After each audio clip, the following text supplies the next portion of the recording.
नमस्कार फ्रेंड्स, मी ॲडव्होकेट संजय गुरव. आज आपण भारतीय न्यायसंहिता BNS या कायद्यातील कलम 19 या कलम 19च्या तरतुदी आज आपण सविस्तरपणे समजून घेणार आहोत. तर भारतीय न्यायसंहिता BNS या कायद्यातील कलम 19 हे कलम सर्वसाधारण अपवाद या प्रकरणातील एक महत्त्वाचे कलम आहे. हे कलम अशा व्यक्तींचे रक्षण करते ज्यांनी केलेले कृत्य तांत्रिकदृष्ट्या गुन्हा वाटू शकते, परंतु ते त्यांनी कायद्याचे समर्थन असल्याने किंवा वस्तुस्थितीच्या चुकीमुळे केले असते. ते ह्याच्या कलमाचे नाव काय? कायद्याने समर्थित असलेल्या किंवा वस्तुस्थितीच्या चुकीमुळे स्वतःला कायद्याने समर्थित मानणाऱ्या व्यक्तीने केलेली कृती. काय म्हटलेलं आहे? Act done by a person justified or by mistake of fact believing himself justified by law. तर ह्या कलमाचं काय म्हटलेलं आहे कलमात? जी गोष्ट अशा व्यक्तीकडून केली जाते, जी व्यक्ती ती करण्यास कायद्याने समर्थित जस्टिफाईड आहे किंवा जी व्यक्ती कायद्याच्या चुकीमुळे नव्हे तर वस्तुस्थितीच्या चुकीमुळे आणि सद्भावनेने आपण ती करण्यास कायद्याने समर्थित आहोत असे मानते, ती गोष्ट गुन्हा ठरत नाही. सोप्या शब्दात समजून घेऊया हे कलम. तर कलम 16 आणि 19 मध्ये एक सूक्ष्म फरक आहे. कलम 16 हे कर्तव्य ऑब्लिगेशनबद्दल बोलते, तर कलम 19 अधिकाराबद्दल जस्टिफिकेशनबद्दल बोलते. काय म्हटलेलं उदाहरण घेऊया. पाहतो की ब हा क ची हत्या करण्याचा प्रयत्न करत आहे. काय म्हटलंय?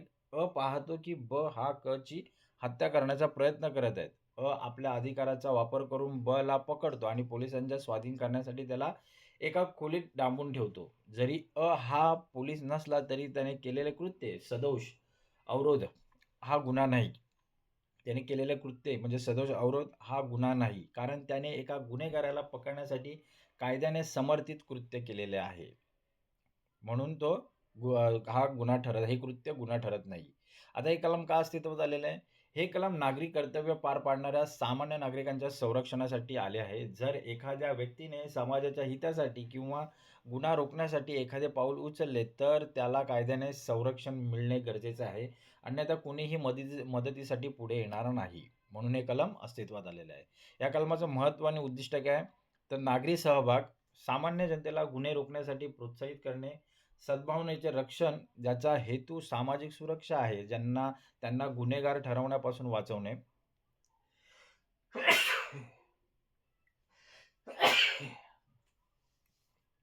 चुकीला माफी. जर एखादी कृती प्रामाणिक चुकीमुळे मिस्टेक ऑफ फॅक्ट केली असेल, तर त्याला गुन्हेगारी उत्तरदायित्वातून मुक्त करणे. हे या कलमाचे महत्त्व आणि उद्दिष्ट आहेत. लॅटिन मॅक्झिम कोणती आहे ह्या कलमासंबंधात? हे कलम इग्नोरन्शिया फॅक्टी एक्झिक्युटेड इग्नोरन्शिया ज्युरिस नॉन एक्झुकेसेड या तत्वावर आधारित. याचा अर्थ काय? वस्तुस्थितीचे अज्ञान क्षम्य आहे, क्षमादायक आहे, परंतु कायद्याचे अज्ञान हे क्षम्य नाही. आता हे कलमाचे उल्लंघन, शिक्षा आणि उपाय काय आहेत?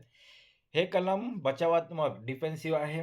उल्लंघन कसं होऊ शकतं या कलमाचं? जर एखाद्याने वैयक्तिक द्वेषापोटी किंवा बदला घेण्याच्या हेतूने कोणाला पकडले आणि वस्तुस्थितीची चुकी असल्याचे नाटक केले, तर त्याला हे संरक्षण मिळत नाही. तर उपाय काय आहे यावर? जर अशा व्यक्तीवर खटला भरला गेला, तर त्याला न्यायालयात हे सिद्ध करावे लागते की त्याचे कृत्य सद्भावनेने म्हणजे गुड फेथमध्ये आहे हे सिद्ध किंवा आणि योग्य चौकशी ड्यू केअर करून केले होते.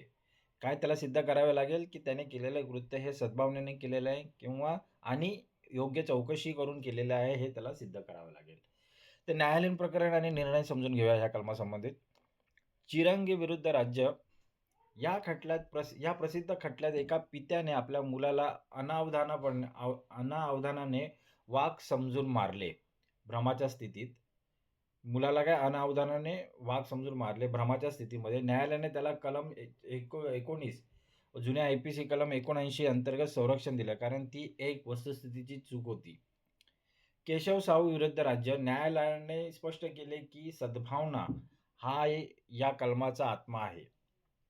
या कलमाच्या संबंधित असलेले कलमे आणि इतर कायदे समजून घ्या. संविधानातील अनुच्छेद 21 जगण्याचा आणि वैयक्तिक स्वातंत्र्याचा अधिकार हे या कलमाशी निगडीत आहे, संबंधित आहे. तसेच भारतीय नागरिक सुरक्षा संहिता BNSS या कायद्यातील कलम 37 ते 40 सामान्य नागरिकांनी पोलिसांना मदत करणे आणि गुन्हेगाराला पकडण्याबाबतचे नियम या कलमांमध्ये दिलेले आहेत.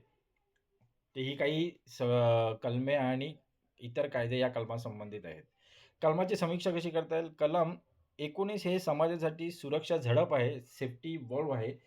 ते नागरिकांना कायद्याचे रक्षक बनण्यास प्रवृत्त करते. मात्र वस्तुस्थितीची चूक ही बचावासाठीची एक पळवाट म्हणून वापरली जाण्याची शक्यता असते. त्यामुळे न्यायालयाला अशा प्रकरणांमध्ये पुराव्यांची अत्यंत काटेकोरपणे तपासणी करावी लागते. आता याचा निष्कर्ष काय काढता येईल कलमाचा? तर कलम 19 हे सुनिश्चित करते की कायद्याची अंमलबजावणी केवळ पोलिसांची जबाबदारी नाही. जर एखादा सामान्य नागरिक सद्भावनेने आणि कायद्याच्या चौकटीत राहून किंवा तसे मानून समाजहिताचे कृत्य करत असेल, तर कायदा त्याच्या पाठीशी खंबीरपणे उभा राहतो. तर मित्रहो, आज आपण भारतीय न्याय संहिता या कायद्यातील कलम 19 या कलम 19च्या तरतुदी आज आपण चांगल्या प्रकारे समजून घेतलेल्या आहेत, सविस्तरपणे समजून घेतलेल्या आहेत. हे कलम अधिक चांगल्या प्रकारे समजून घेण्यासाठी, ह्या कलमाच्या तरतुदी अधिक चांगल्या प्रकारे समजून घेण्यासाठी हा व्हिडिओ तुम्ही वारंवार पहा, जेणेकरून या कलमाच्या तरतुदी तुम्हाला अधिक चांगल्या प्रकारे समजतील. असेच कायदेविषयक ज्ञान मिळवण्यासाठी आमचं चॅनल सबस्क्राईब करा, लाईक करा, शेअर करा आणि आपल्या प्रियजनांना फॉरवर्ड करा, जेणेकरून त्यांनाही कायदेविषयक ज्ञान मिळेल, त्यांचंही कायदेविषयक माहिती वाढेल. तर आज आपण इथेच थांबूयात. धन्यवाद.